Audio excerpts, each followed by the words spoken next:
Hammer time!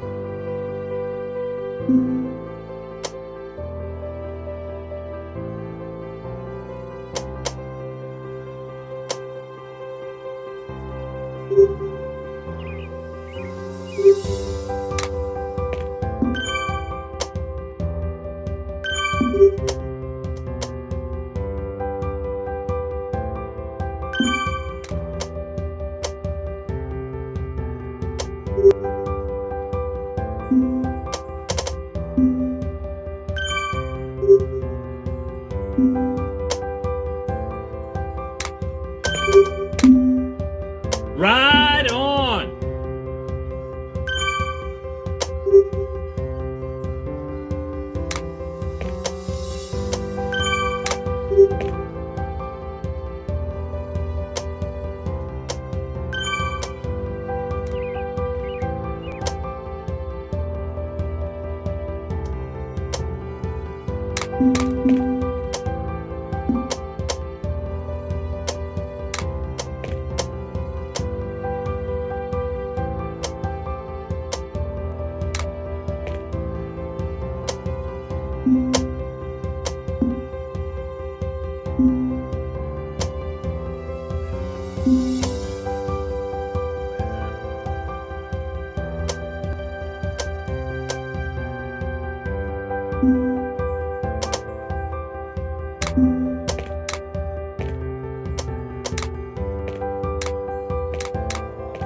Right on!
Right on! Right on!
days with Zwift on, and there are 2,563 riders on right now. So I'm just going to depart from my list of questions that I have prepared to ask you for your prediction of what you think the highest concurrent users we might see this indoor season. Well, earlier this week we nearly touched 8,000 on Tuesday. Tuesday happens to be the busiest day of the week, so we normally find their peaks then. But I think we'll probably hit about 15,000. Almost double from last year. I think we were 9,000 last year. Well, it's about right. We're doubling every year, so that's sort of our expectation. We've made sure that the servers are going to be able to handle that. Well, you heard it here first, so let's see. Okay, well, let's start the interview proper. In the Simon fashion, which is the Zwift scorecard. We've done this for the past 3 years. Actually, 2016 we gave Zwift 2 out of 10 in terms of potential achievement. Last year we got 3.5, and the breakfast menu would be at least 5 out of 10. Well, I think we're probably still around, 4, 4.5. I think last year was a little bit about building the team. We've really doubled in size. That doesn't, generally speaking, that doesn't mean we can to double the amount of work that comes out of the company. Hiring is tough, just absorbing the number of people. The last 12 months has been a challenge. We're investing for the years ahead of us, and so I'd say we took a little bit of a hit in terms of our own expectation of what we want to do, but that's because we're investing in the team. You say you took a bit of a hit. What's happened? Well, it's just we're building new teams and adding new members of the teams, and inevitably it slows things down. And we need to do this all while servicing our existing customers. So there have been just challenges internally. This is part of what happens when we rather grow slower in terms of output than to rush things out the door. The last thing I'd want to do is build something that we found wasteful rather than not deliver at all. So we're being careful in Right on. managing what comes out of the company in terms of marketing and product. So we talk a lot about let's do fewer and bigger things than do lots of Right small on. Give me a bit of things. Right on. I think Right on. we're very focused on what we need to do. Of course, we'd like to do those things a bit faster, but we've stayed really on course in terms of the priority is creating a stable experience and just investing in growth. With growth comes a stable business. Stable business comes resources that we can continue to invest into the business. So, I don't think your business model is described.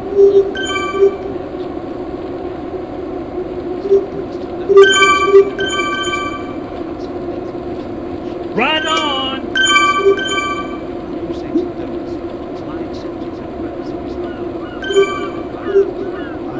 I'm with them on certain things. I wish we can move faster than we have.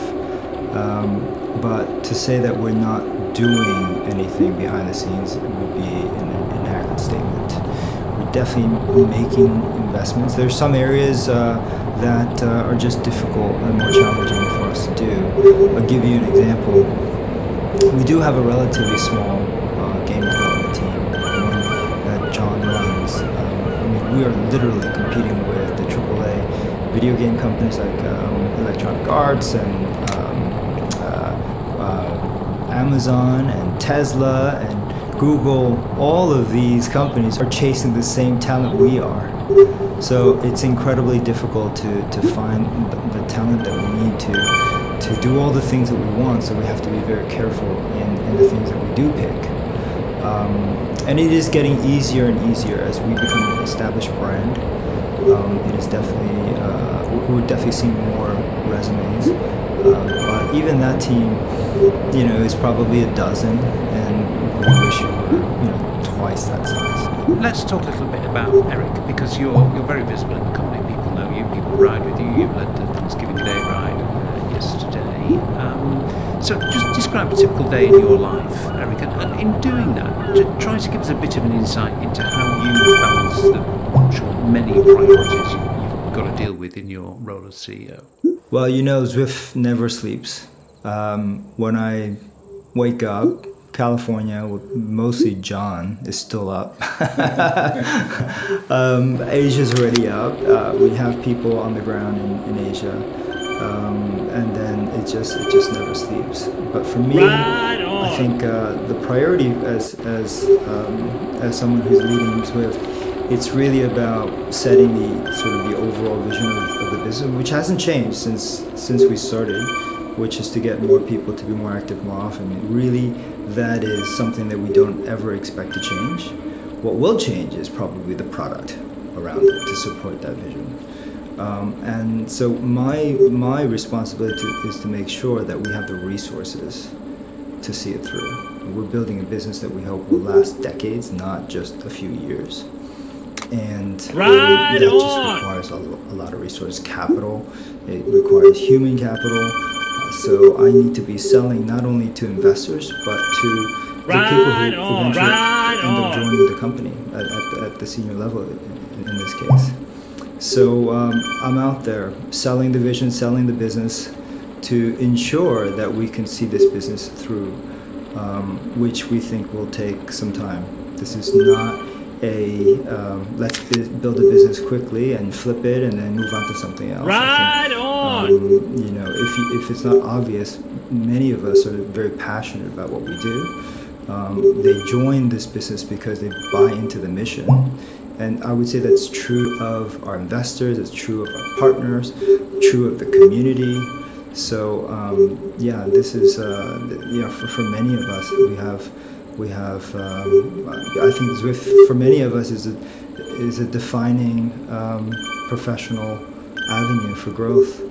So that's interesting. It sounds like you spend a lot of your time finding the money, and we'll talk a little bit about money later, and finding the best people. And that suggests perhaps something about your management style. I mean, how would you describe your management style? Are you the kind of leader who puts the team together and allows them to get on with it, or do you micromanage? No, I think what I'm probably good at is convincing people to follow me, but in the end, they're the ones who actually deliver. So it's really for them to teach me, what it takes to actually deliver on this vision. So no, I don't micromanage them. I think many of the senior members of our team, in their own right, could start their own businesses, but they choose to use Zwift as a platform for their own, furthering their own career growth, professional growth, and because they're also passionate about the mission, and so I think it checks the boxes for many. But my management style is very much hands off, and I am just surrounded by extremely talented people who are far stronger in their respective, silo of expertise. So it is about getting the right ingredients for the correct recipe, and to some extent allowing it to cook itself. Yeah, I think so. I mean, look, we have business objectives, we have company objectives, and so everyone can have a fair amount of freedom in doing what they've been hired to do. But at the end of the day, we all have to meet those corporate objectives, and that is around growth. So as long as we continue to grow, and at the pace that we think is reasonable, then I think everyone's doing a fine job. I think you probably answered this question, but I'll ask it again. Do you revisit the mission as you often describe it? Do you revisit that often?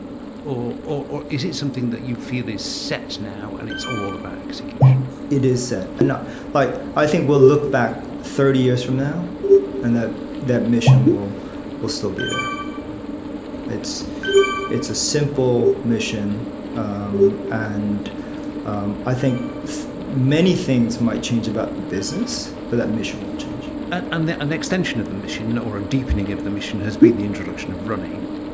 Is it working, Aaron? Running's been around for probably over a year now, a year and a half perhaps. But we did a soft launch back in February, and it was a launch in New York City. Immediately we found out that people were struggling to find footpods, and that's what prompted us to just hold back on the marketing and go out and solve the problem. And just coincidentally, we happened to come across Milestone as an opportunity for us to own it, and because I think of the footpod, the Bluetooth footpod, as the impossible. It's an enabling device. So we thought, okay, if we want running to be successful, we'll probably be the largest reseller of these footpods. We probably should own that strategically. It makes sense, and then we could offer a great product at the most affordable price. So we decided to make that transaction. We acquired the IP. We brought on the entire team, and then we spent the last few months creating the firmware, updating it so that it is responsive to Zwift. It was originally designed for outdoor running, and so we needed to do some work with the Milestone team to make it suitable for indoor running, and we've done that. The second part is actually to get receipt of these footpods. So 20,000 footpods arrived in California about 2 weeks ago. And so that, which coincided with the launch of our e-commerce platform for North America, we're ready now to finally launch this business in a proper way. I don't expect us for it to become a paid service for some time. I think there's a playbook that we can work with based on how we grew the cycling business, and what's missing is this community. And so our goal over this winter is let's build the largest running community, interactive running community on Zwift. So we're prepared to sell to 50,000 of these units this winter. So I think what you're saying is that running, you've kind of held back on running because the right foot pod wasn't available. Now it is. Therefore, it's probably too early to answer the running question. Is it working? Well, I think we're super optimistic about the running business. We've done the homework. We've done the research. We've done the pricing. We sort of have a good idea of how to price it. So it's all there. We know what's lacking at the moment is the community, the marketing. People need to find out about Zwift Run. But we have a pretty large try audience within our community. So I think we'll tap into that community and work with them to create content. There will be another community all around running.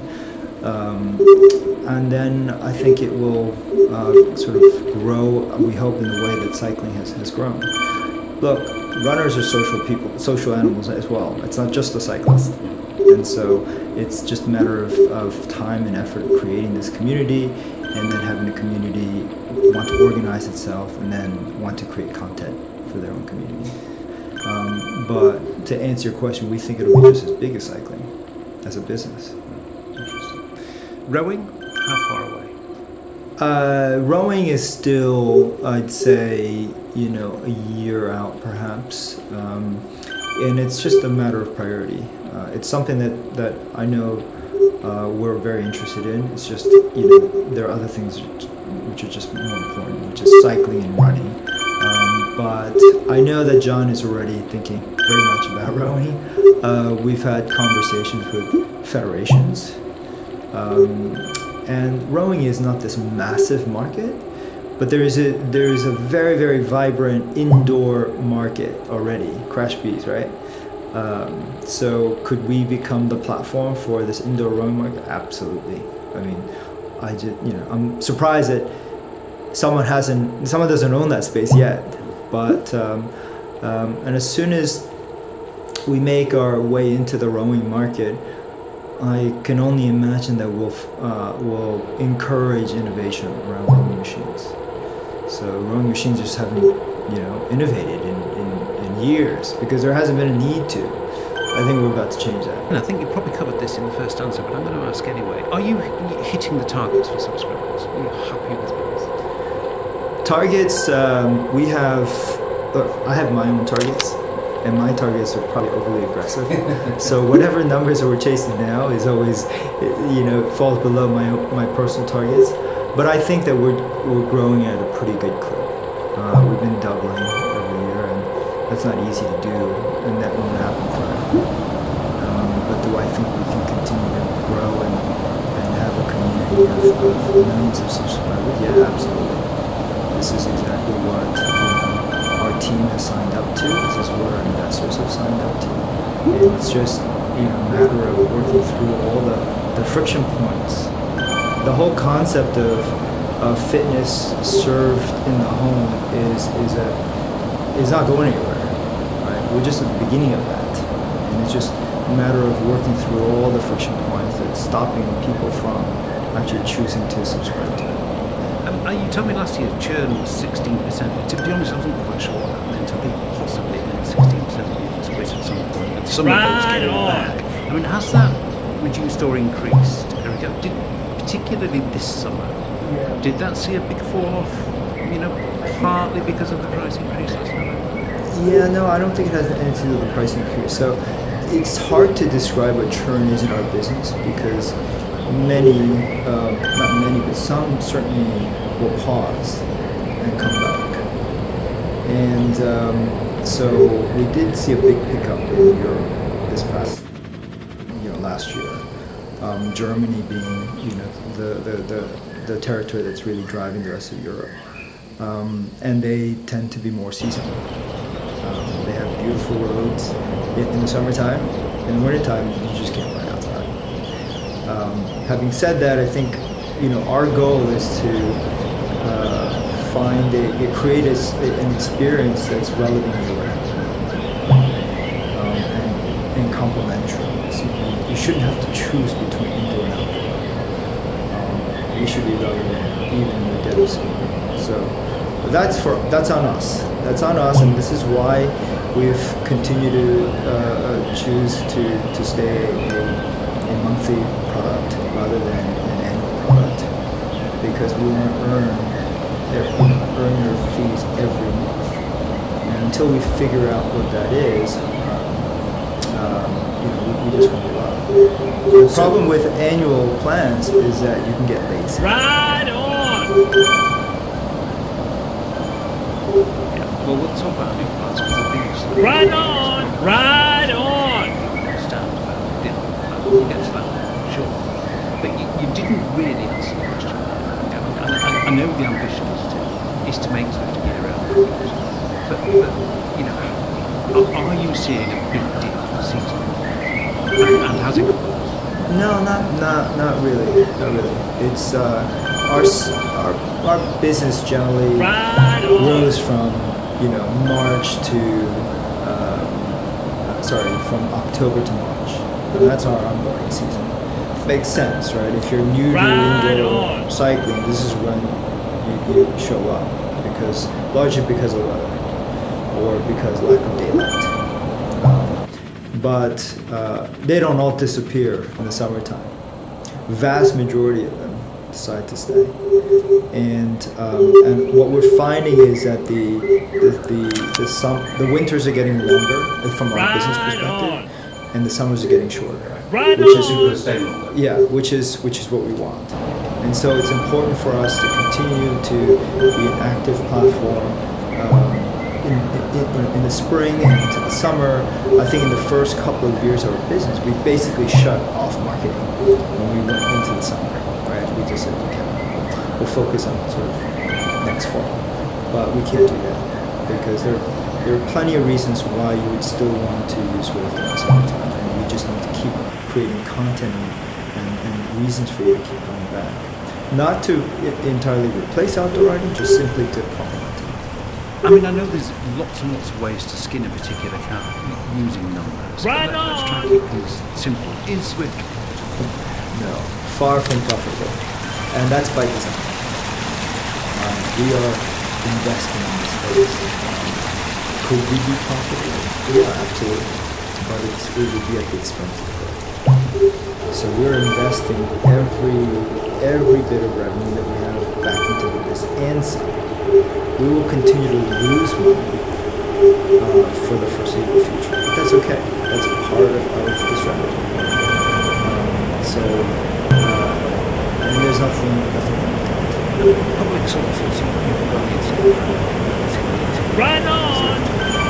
the internet has raised $44 million.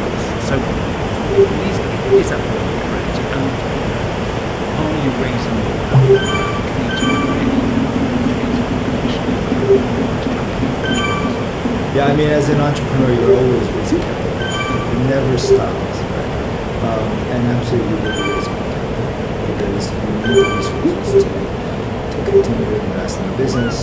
There's so many areas of investments that we can make, and we're just limited by capital and power. And how hard is that sell? How difficult is Right that? on! Are you back to the original investors, or are you seeking new investors? You're I'm always seeking new toast. investors, and you hope that the existing investors participate in subsequent rounds. That's the nature of the business. But is it hard? I mean, I think there are lots of businesses chasing capital. The good news is that there's also a lot of capital. And I think we've got something really unique to offer to investors. And I think there are plenty of investors who can get behind what we're doing. I think some may question the scale of what we think is the opportunity in terms of the total addressable market. We think it's huge. Because at the moment we're going after a market of roughly 40 million, let's say, competitive cyclists and competitive cycling enthusiasts. But I think over time you're going to see our community grow, and there'll be different cohorts of communities. Some focus on running, other focus on rowing, and then there'll be yet another focus on just wanting to do all those things. And that's where we kind of get into the general fitness. And then there'll be another cohort that's focused on let's experience something more gaming, and that's what Zwift looks like today. So, like I said earlier, our mission isn't going to change, but the product will. So say you I'm were raising, toast. how much might you be looking to raise in the next round? As much as possible. Nice. because Nice. it's always good to have those resources. Okay, that's the best answer I'm going to get on that question. Just say you did raise lots more money. Where do you see the big growth areas? Where are you prioritising for growth? Well, I think cycling is such a great experience, and we're finally seeing, after 2 years of us telling the manufacturers you've got to build a smart bike, they're finally bringing it to market, and so we're super excited about, for example, the Taxonia bike, and I'm sure other manufacturers will come out with their own smart bikes. There'll be other brands that will come out with smart bikes. I can probably think of 6 or 7 companies coming out with smart bikes, which is super exciting. So that suggests, sorry to interrupt, but that suggests that one of the big growth areas continues to be cycling. You still think there are enough cyclists who don't Zwift? Yes, cycling is such indoor cycling, indoor bike in particular, is such a great fitness machine. Anyone can run. I mean, at the age of 5 to the age of 100, right? So that bike can service so many different customers. And because you're pedaling, you have access, you have access to your hands, and so you can interact with the game, whether it's shifting or using the mobile app or the keyboard. It just makes the whole experience that much more engaging. And the third thing is it's just safe, right? Unlike a treadmill. Treadmill can be dangerous, so you have to be careful. Rowing, again, is also safe, but you've given up your hands now, right? So cycling is just perfect. And I don't see cycling not being interesting for the future. So And there's enough growth left in the market. yeah, I mean, so if you then, if you look beyond the cycling community, right, which we're like squarely focused on right now, if you look beyond that, and you assume that every household is subscribing to some sort of fitness, the best machine for that home is a bike that can be shared with other members of the family. And it's a smart bike that doesn't belong in a shed or in the garage or in the basement. It belongs in the family room, right? I think it's just a question of like how low can that price be, so that it's accessible to the masses. And at $2,500 or whatever, $3,000, whatever the current market price might be, is not that product. Not today, but I think in the future, yeah, I think we can create a product for a price point that everyone can afford, offer financing on top of that. And then suddenly you've got something that can really go after a much broader playing field. So all those cyclists who see running and rowing come along and think, oh my goodness me, they're going to neglect my great passion and first love and the birth of Zwift, that's misplaced. Yeah, so that is seriously misplaced because all of the infrastructure that we built for cycling, it's just an incremental investment to support it for running, an incremental investment to support it for rowing. All of those things just slide in nicely. And then there'll be a fourth experience. I don't know what that is, but and again, we'll just use the same infrastructure. Zwift, we've seen historically has been strongest in the UK, the US and Australia. You mentioned Japan already as a big growth area, but that leaves a lot of the rest of the world. How are you doing globally? So happy to share this. North America is about 40% of our business. Europe, including the UK, is about 40%, and 20% is Asia and the Southern Hemisphere. I don't see that changing anytime soon. And so what we need to do is just invest across. Now, having said this, we only do business in English, right? So imagine if we did business in other languages like German or Japanese. So clearly, those are opportunities for us. What's also been holding us back is having an e-commerce platform. We spend a lot of resources bringing people to our website, only to find out that we actually don't sell anything that you actually need to Zwift, right? It has been noticed. Yeah, it has been noticed. So finally, the launch of our e-commerce platform, which we hired someone from Nike, who built platforms for the last 15 years to help us create this platform that can be rolled out globally. So within the next 6 months, we'll be offering anything that you need to Zwift to, I think we'll hit probably over 90% of where our customers are today. Right on! So again, that's going to help us on the growth side. It's just going to make it easier. Most consumers are super lazy. I'm one of those. Right on! Just tell me what to buy, right, and I'll buy it, right? So we need to just take advantage of the fact that most consumers are lazy, want to be told exactly what to buy, and we're in a great position to tell you exactly what you need given your preferences, whether it's about your budget or about specific qualities of your needs, silence, right? Do you want to wheel on or wheel off? And so we're going to help you narrow down the product selection. In this phrase that we talked about before, that reduces friction. I can see that the smart bike, particularly at prices, will reduce friction. But if you're not tech savvy, Rick, and you're not, you don't have a huge amount of spare money, which is to spend on getting yourself set up for Zwift. Right on! There is still quite a lot of friction around getting on Zwift. Is there anything else that can be done to reduce it? You can buy a smart trainer for under 300 quid. You can go to Halfords and buy a Tax Flow, that's what it's called, for £279. So, is that too expensive? I'm not so sure that's too expensive. I think that's reasonable. Well, I think the market is actually well serviced by price bands for smart trainers. But I think my point was, you still see these brands. I'm tearing my hair out, but my ANT dongle has exploded, or my avatar's spinning in circles. We've all seen those posts and felt for them. because we know how frustrating it is, and that suggests to me that there still is an amount of friction around the experience. I mean, how can that be addressed? It is. It pains me when I read in social media about someone struggling because something isn't working. I've seen you even respond personally. Yeah, no, because I feel for them, right?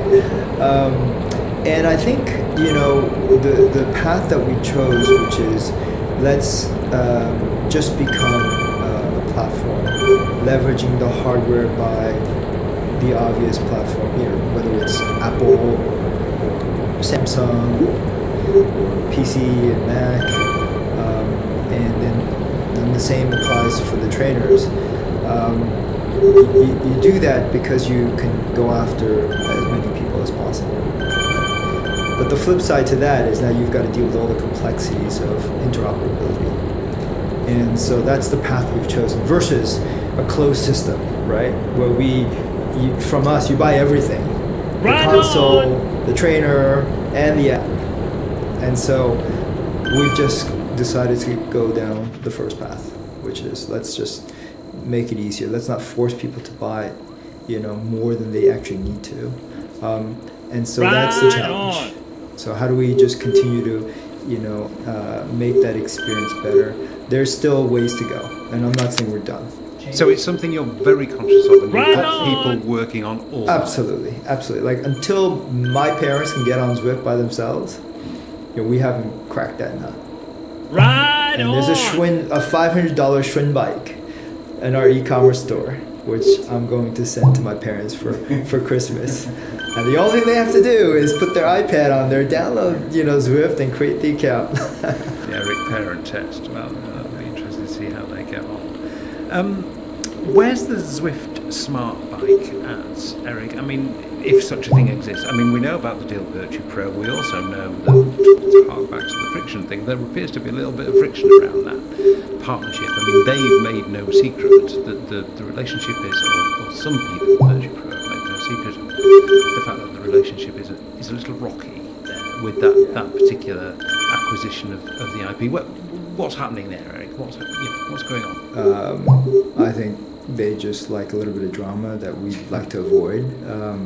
But ultimately, we've got a license to their IP, and it's just an option.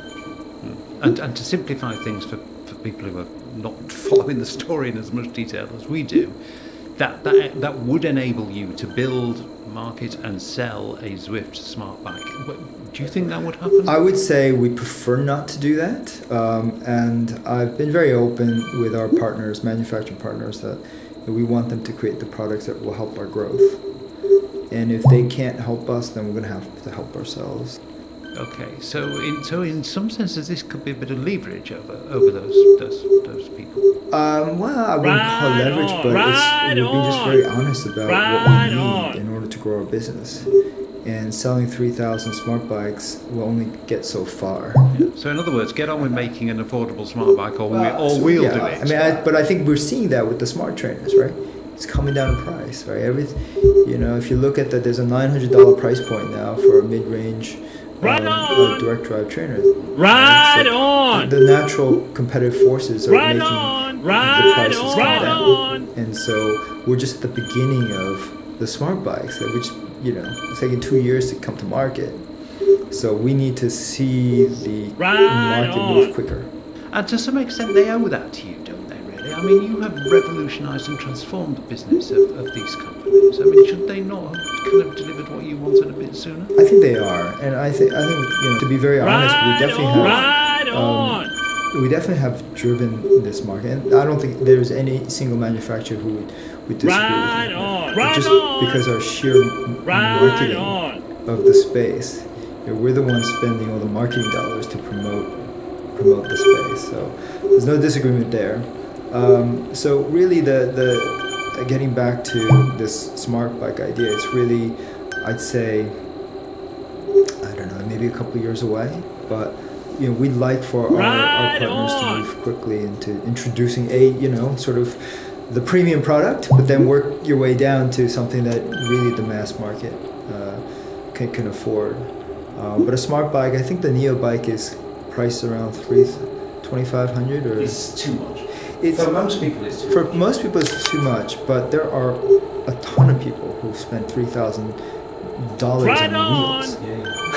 Right on. Right on. So Right they're on. going after that market, which is perfectly fine. Right But that is not on. going to help meet our growth targets. Right on. And so we need that more affordable product. And we've been very frank with them. And they may never make that more affordable bike, in which case then we have to take some action. Well, that's really interesting to hear that. Around this time, well, very close to this time last year, actually, the price increase. I'm calling it a storm, and actually, it was a bit of a storm. Actually, I mean, it created a lot of, well, let's call it friction. It created a lot of noise. In retrospect, do you think you handled that as well as you could have done? I think when you look at anything in retrospect, you could make improvements. Yeah. So to answer that question, yeah, I mean, I think we could have done a better job.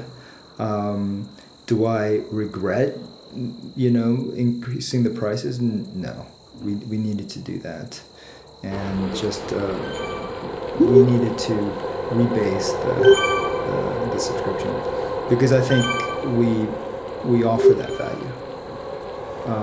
And as painful it might be for some, and all the noise that came out of that, some valid, some I think not valid, at the end of the day, I think the customers are voting with their wallets. And we haven't seen an impact. Right on. Nothing. Right nothing on. noticeable. And what that allows us to do is just really invest in the business. It goes back to us just making sure that we've got the resources to just keep this thing a sustainable business. And I think people understand that. But I'm not going to leave the price thing alone because it is very sensitive. Bizarrely, when many Zwifters will spend many thousands of dollars on their idle bike and not blink. But anyway, that's where we are. I mean, I think I spend probably that amount on coffee every day. Right on.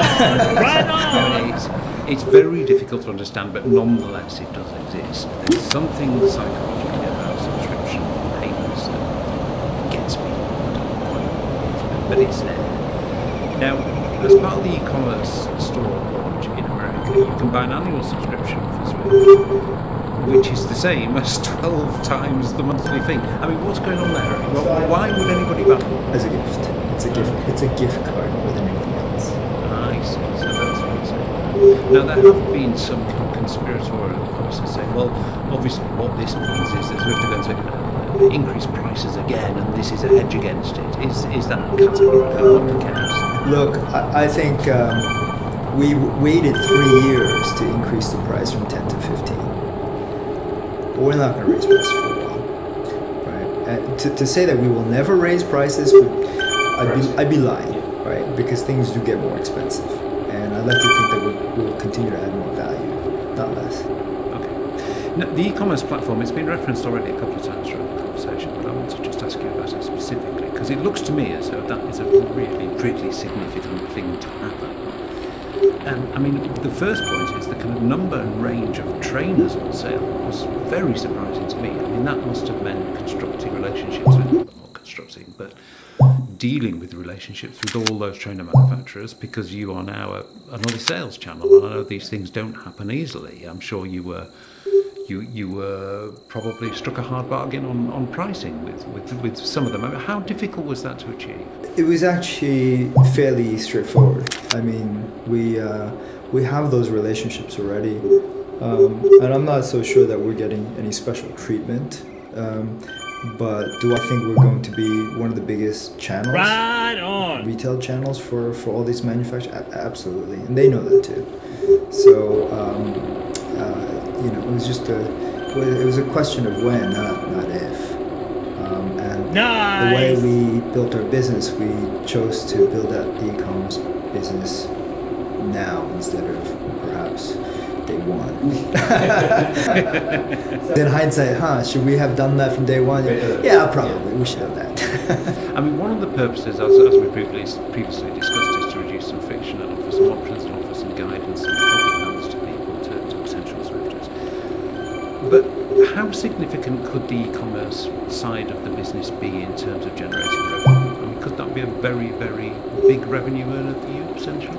Probably not, because that's the focus. I mean, the e-commerce is there, certainly not to lose money, but it's there really to smoothen the entire customer onboarding journey, right? And yes, it will be a business in its own right, but that's not the primary reason. The primary reason is just to create a better experience for the customer. Let's again, we have talked about it briefly, but let's return to it. The Right patient. on. I mean, I get the sense from just watching your body language, you are like many Zwifters, and you really, really, really would like things to happen faster than they do. Is that the case? I mean, it's an obvious question, and probably with a very obvious answer. I mean, the obvious answer is that, I wish we could have more quicker. But, we do have constraints, and it goes back to the resources that I mentioned earlier. Those are problems that are being solved, and it's just a manpower question. And so, given the manpower, we have to be extremely careful in what we choose to do. There's a menu of 100 things we can do, and if we do one thing, it's something else we can't do. These are really difficult choices that we have to make. So it is a tough thing. I think now that we've got the team is double the size of last year. This is not the game team yet, but just across the board, we are a bigger company. We're in a position where we can hire more talent. I do expect us to produce more better, higher cadence. I have no excuse other than it's not that the team isn't busy. In fact, they work in overdrive. It's just hard to see the output. That's what this phrase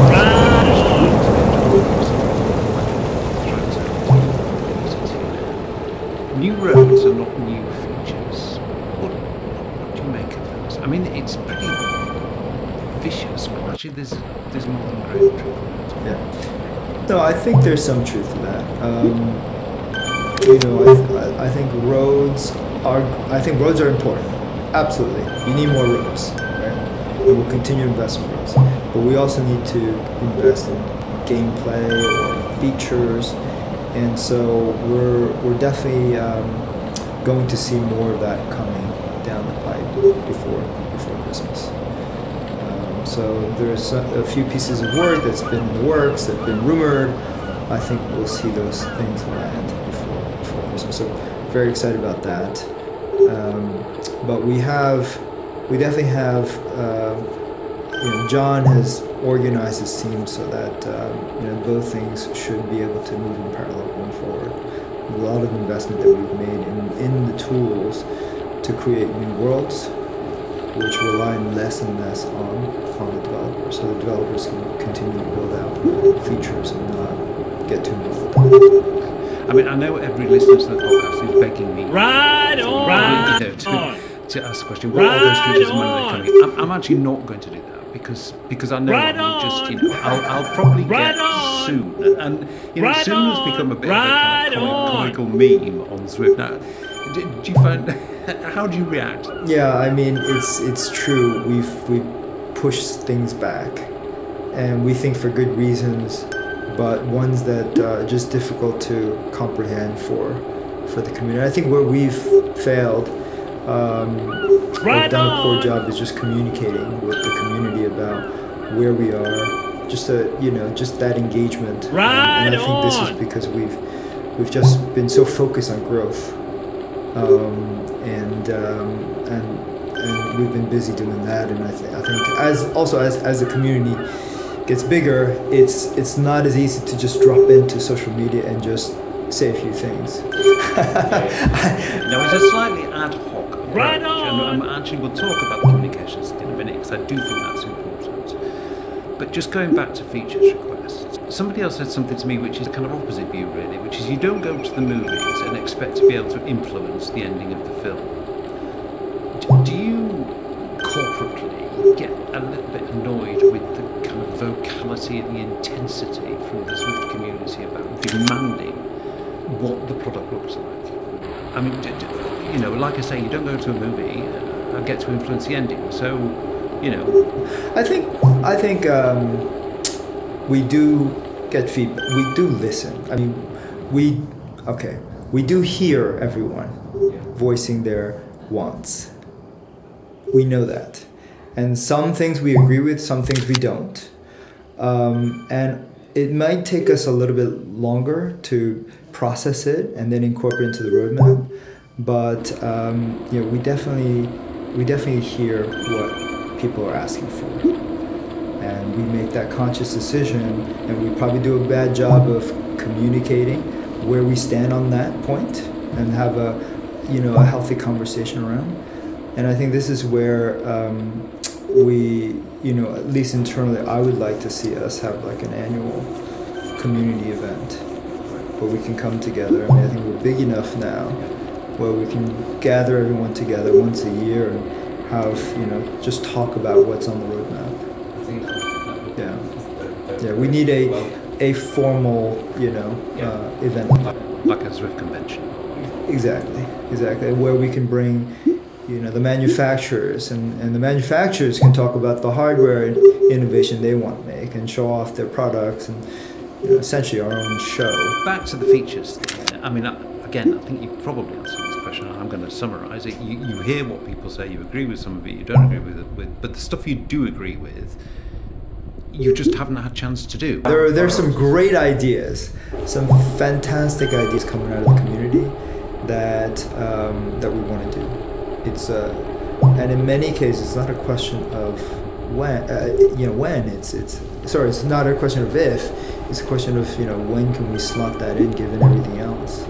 Finally, on this, because I know it must be frustrating for you to talk about, but finally on this, snap your fingers and one feature appears in game tomorrow. What would it be? Yeah, well, look, it's the Ghost Rider that I can compete with on my PR segments for sprints. I need a sprint partner. I want that sprint partner to be me. Well, I mean, Ghost Rider must be one of the most long-standing, most requested features. And I think John knows that as well. John knows that. So it goes back to, look, we hear what everyone's asking for, and it's just you know, where does that sit in the priority of things? There's so much. There's features. There's infrastructure work that no one ever sees, and no one gets, and we don't get credit for. The game is, you know, I like to think it's just rock solid. I mean, you know, it has been rock solid for some time, and that's investment that we made. That's time and energy that kept us from adding features. Just harking back a little bit to the way you communicate with the community. I mean, I think the idea of a Zwift convention sounds great, but you know, it might not be annually. It's inevitably going to be geographically constrained for some people. Is there not an argument for? I think I've made this pitch to the leadership team myself, you know, because I was kind of asked to say a few things, and I said you need a regular, friendly dialogue through a single channel, which people know where it is, with the community. I mean, do you think that is a need, and could it be addressed? Yeah, no, I think that's a fair point. How to strike that balance is something that we have to figure out. You know, I'm in the community and I'm exposing my personal profile. Not everyone at our company wants to, you know, expose their personal profile in this community, and so there is that privacy concern that we have to respect. So having said that, I think there is an opportunity, and going back to your point about having some sort of forum, I think it makes sense. The challenge is we still have to manage expectations, but at least there is a dialogue of some sort. So to answer your question, yes, we should act on that. And I will leave this after this, but people are super interested in the way that the product is going to develop. In 2 years' time, Nice! how different do you think? Bring it! not just in its visual look, but in the way the players interact with it, and gameplay and skills-based stuff. I think a lot of it will come down to some accessories that might become available.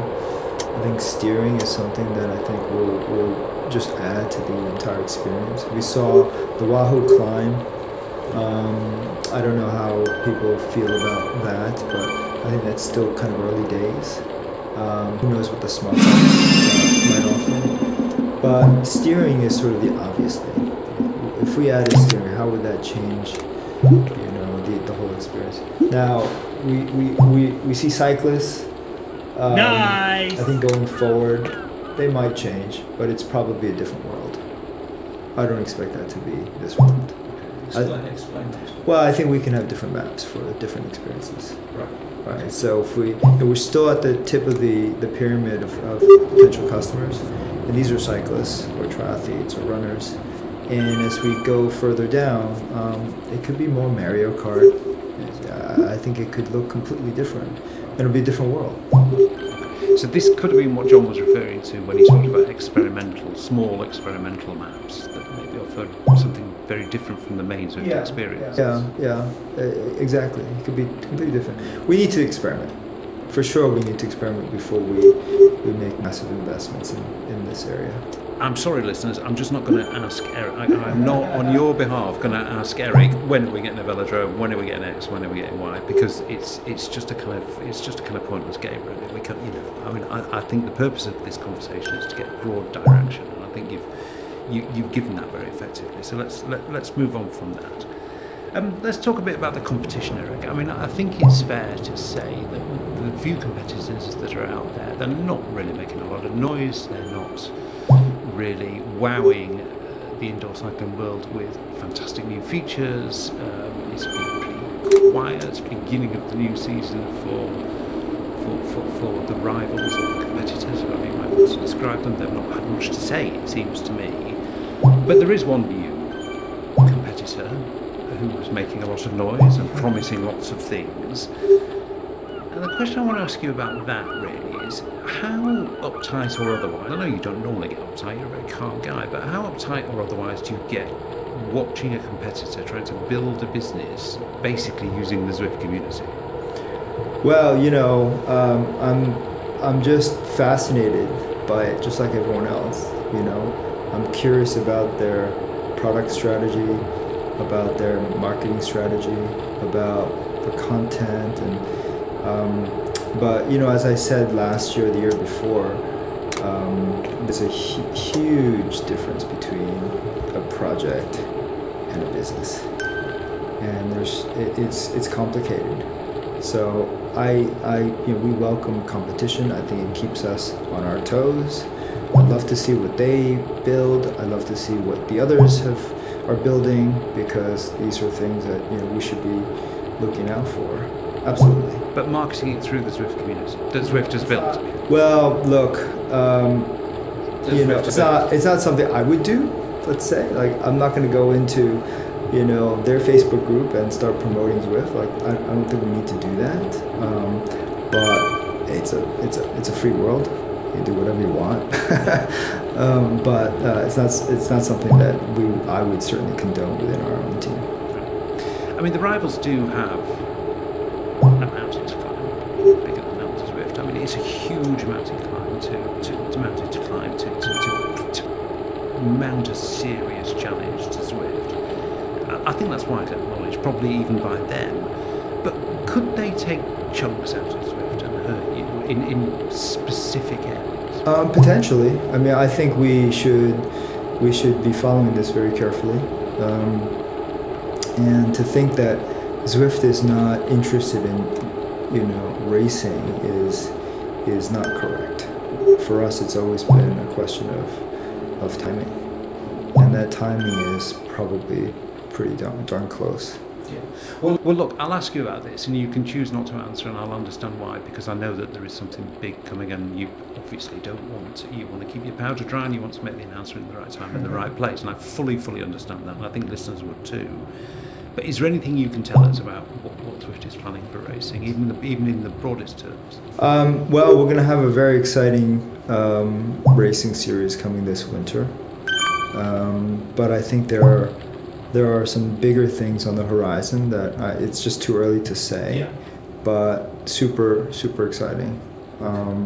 And there's no secret that we've had conversations with the likes of the UCI, and I think it was back in September when they made some comment about e-racing. Those are all true, and we've been speaking to the UCI for months now. And again, it's all about how do we create a sport on the back of the platform that we've built. So there are a lot of exciting discussions happening, and we think it's a great opportunity to make a potentially create a sport that is both super affordable and accessible. I mean, I can't think of another sport that you can do from the comfort of your home and compete with a global, community. It just doesn't exist. But to finally put this one to rest, Zwift is fully behind racing. Absolutely. Racing is part of the DNA that comes from me and Mike McCarthy and Charlie Eisendorf and many others. It's just not what we led the business with, because that is not the core of the business. But it's still a very important part of the business. And what we want to do is just flip it now and say, let's make it the most affordable, most accessible sport. Okay, well, we know there's much more to come on that, so we'll leave that for the time being. Eric, BlackBerry, MySpace, Nokia, I mean, there's a long history in tech of the first movers losing the advantage and then vanishing, and either being wiped out by rivals or fading from prominence or getting something wrong. Is that a risk for Zwift, do you feel? I don't. Well, I hope not. That's the answer. I hope not. I think we have to keep a watch of the landscape, the tech landscape. We need to understand what the consumer behavior is. I think there are plenty of examples of those who were category leaders and are still in that leading position, whether it's Amazon or Google with their particular search, or even Microsoft. I mean, these are still very, very successful businesses. So there are, plenty of examples of those. The other way around. Yeah. Sure. But I think the lesson is that you have to just keep an eye on what is happening in the landscape. I mean, if you don't see big trends, then this is where you get caught out. Yeah. Just say a rival, any one of them, did become successful, or did become enough of perhaps an annoyance that you felt you needed to take some action. Would you consider acquiring a rival? I don't think so, because what are we really buying, right? There's very little. There's probably too much product overlap. So I don't. That doesn't keep me up at night. Finally, now we're getting to the end of this. I mean, I run this unedited, and for a good reason, really, because this is a wide-ranging conversation. You're very, very generous with your time. You answer the questions that are put to you, and this is the final section. So we're nearly there, listeners. It's a long listen, this, but I do think it's valuable to have such a unconstrained and kind of unedited interview with you. As the community and the company indeed with yours, the community in particular is inevitably, as you've already referred to, splitting into cohorts or tribes. I mean, let's call them, there's the new Zwifters, experienced Zwifters and veteran Zwifters, and they all have differing needs. Then there's triathletes, there's runners, and maybe soon rowers, there's fitness riders, workout riders, racers. I mean, you can segment up Zwifters now. I mean, some will appear in several segments, but there are quite a large number of Zwifters with differing needs.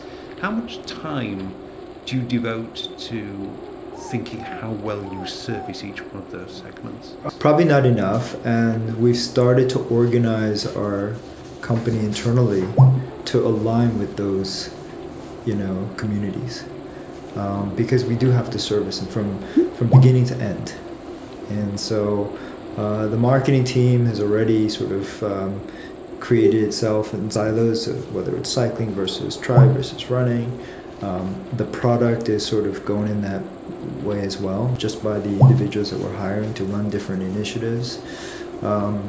So yeah, absolutely. And we're trying to make sure as we hire, we have the right mix of people who bring, that domain expertise. So you're saying actually, interestingly, that you're beginning to structure the company almost in the way that the community divides itself up. We have to, otherwise it's just hard to stay focused. So we're hiring someone just to focus on, okay, you're in charge of, growing the running space, right? And then someone else, I think the second step is, okay, now you're in charge of making sure that the runners stay engaged throughout the year. So that, what are all the content programs that we have to implement. So there's, we are trying to align ourselves so that it is more in tune with the way the community is organizing itself. I think we've probably covered this in the kind of communications section, but there are these different voices in the Zwift community. The loudest ones are probably the ones that have been around longest. But ironically, they're probably the smallest section of the community. I mean, what we never see, we see all the public stuff, but we never see the emails, or we never hear from people who get onto it, drive for an hour, but you never hear anything. But you do get these side voices. Do you consider internally how much weight to the views of those side voices? And I think the reason this is an interesting question is because they can sometimes, I'm sure, be quite annoying to side voices. But actually, ironically, also they're the evangelists, they're the ambassadors, they're the ones who help sell Zwift. So how do you kind of balance that response? Well, we always have to do a sense check. We have to bear in mind that the community on Facebook is just a small fraction of the overall community, right? Most people are not on Facebook, in fact. So that we have to take that into account. Now, I love it when I hear, a highly engaged person on social media who's not even an active Zwifter. But my feeling is like, wow, that's great, because it would be way worse if someone just quietly left. So I'd rather have, all the engagement, whether it's good or bad, coming out of social media, because we need to hear that. But on balance, we do take it pretty seriously, and we try to process that, and we try to see if this particular concern is cutting across thousands of users, and if it is, then perhaps we should take action quicker than later. So it does have an effect. Absolutely, it does. Yeah, I mean, I'm in the thick of it, right? I probably spend a couple of hours just finding out, okay, what are people saying, and what are things that someone is raising that I need to let my team know. That's very interesting. You've just, of course, invited more. There's noise. There's also noise, right? Yeah. But there's some real. There's some signal too. Yeah, there's some real, I think, valid points being. Just finally on the community, what's your vision for the community? Are you planning new features and tools and integrations that can enhance and deepen the relationship? I tell this to my team all the time. I said, we are literally getting in the way of our community. We are, if we empower the community with the right set of tools, they can flourish. They can help us grow. So, what are those tools that we need to give to our community? What are the things that they're asking for? And because we should think of ourselves more, in one instance as a platform, that people would like to use to organize themselves. Okay, so what are those tools? And so, yes, those are very much on our, high priority on our roadmap, because we're holding back our own growth by not unlocking our community and all, but with all the things that they want to do with their own community, their sub communities. So, what tools, so they can create their own events. It's all coming. It is coming. It's not coming, like in the next couple of months, but this is probably a 6-month project. But it's not just even our community; it's our partners saying like, "Hey, we want to do more on your platform." But like, we tell them like, "Well, we've got these other things. You're gonna have to get online, right? We need to just unlock all of that and get rid of all the bottleneck that we are creating for ourselves by investing in the platform and in the tool set that we'd like to give to the community." Two final questions. Is Zwift still a startup? Whatever a startup is. I don't think so. I certainly don't want our team to think we're a startup. We're growing, but we're definitely not. I mean, we're still young. We're definitely not a startup. With more resources, whether that's capital or people, our own expectation of what we deliver to our customers goes up. It has to. And finally, and you're not allowed. We've discussed this. We just had a bit of lunch. We discussed it at lunch. You're not allowed to say jet lag. What keeps you awake at night? What keeps me up at night, apart from jet lag, which is often the case, is making the wrong investment decision. Like we have to be really careful. If we only can do a few things, those are big bets. These are bets where you might not see a payoff for 2 years. So if you get it wrong, it's very, very painful. And what would be an example of that? Running, for example? So, for example, like running, right? Okay, we place a bet. We do all the research, place a bet. We spend millions of dollars trying to get this thing off the ground. It doesn't work. That's a very painful exercise.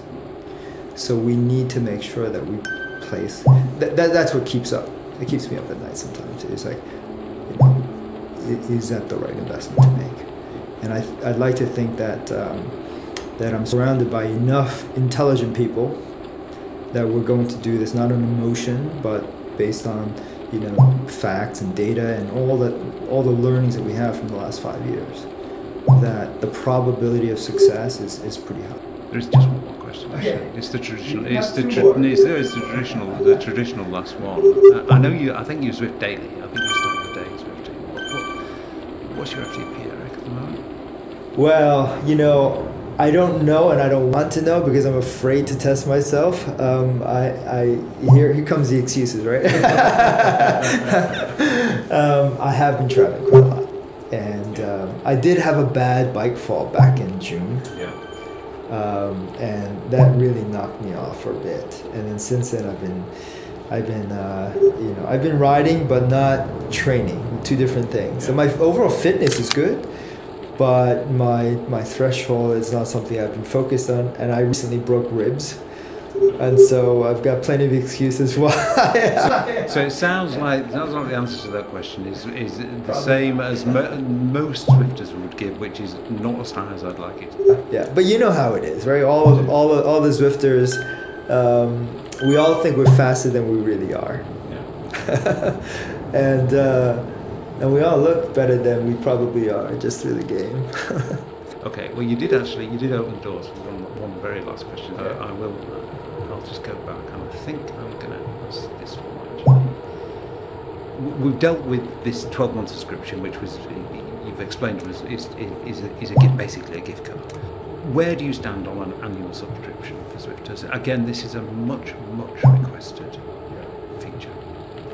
I think we'll have to take another look at it, but our feeling is we want to earn that fee every month. And what happens with an annual fee is you can get lazy. You get lazy. As a company? As a company, yeah. Because you're locking customers in. Both those who are engaged and those who are not. So I think year over year, if we see that we're improving engagement during those months that they previously paused, it means that something's working. And all that could be, can potentially be hidden by. So you're really saying a monthly fee keeps you on it? Absolutely. I don't.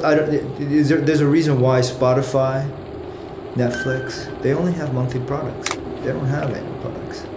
And then also, it says something about the confidence of our business. That we don't have to lock you in for a year, even on a discounted basis. But I was going to say there's another way of doing it, and it sounds like we're harking on about this one particular thing, but I know it's of interest to Zwifters. How about if you just reward somebody then for paying 12 consecutive monthly fees, which of I think there's a valid point to that. I think the whole concept of rewards is something that we need to take a hard look at, and that is a better approach. Yeah. No, we are. We rewards is something that we need to figure out, and it may not be monetary. It could be digital. It could be whatever. But it's something that we need to focus on. Okay, well that really is it. It's well over an hour, but I do think it's a fantastic insight into the way Eric thinks and the way that Zwift works, and lots of questions that I hope listeners have enjoyed me putting to you. Just remains really, Eric, for me to thank you. You're very, very generous with your time. There have been no restrictions, I can assure listeners, on what I've been permitted to ask. The only censorship has been self-censorship, and I don't think it really is censorship. I've kind of explained why I've not asked those "when are we getting X" questions, because they're just a bit pointless, really. So I just want to say thank you very much for putting no restrictions on and being very generous with your time and answering both my questions and the questions that came from the community. Thanks very much. Yeah, thank you, Simon, and I can tell you that I'm super excited about having this very interview 12 months from now. It's in the diary. Thank you very much, Eric. And that's it. Where will we be in a year's time in the land of Zwift? Well, you know where to come back to find out. Thanks for listening. Hope you enjoyed this episode. As I think was obvious during our conversation, there were no restrictions placed on me by Eric or by Zwift. There were no PR people present.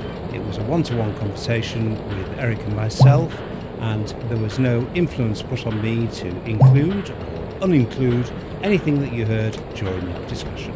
Thanks for listening. See you next time.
What?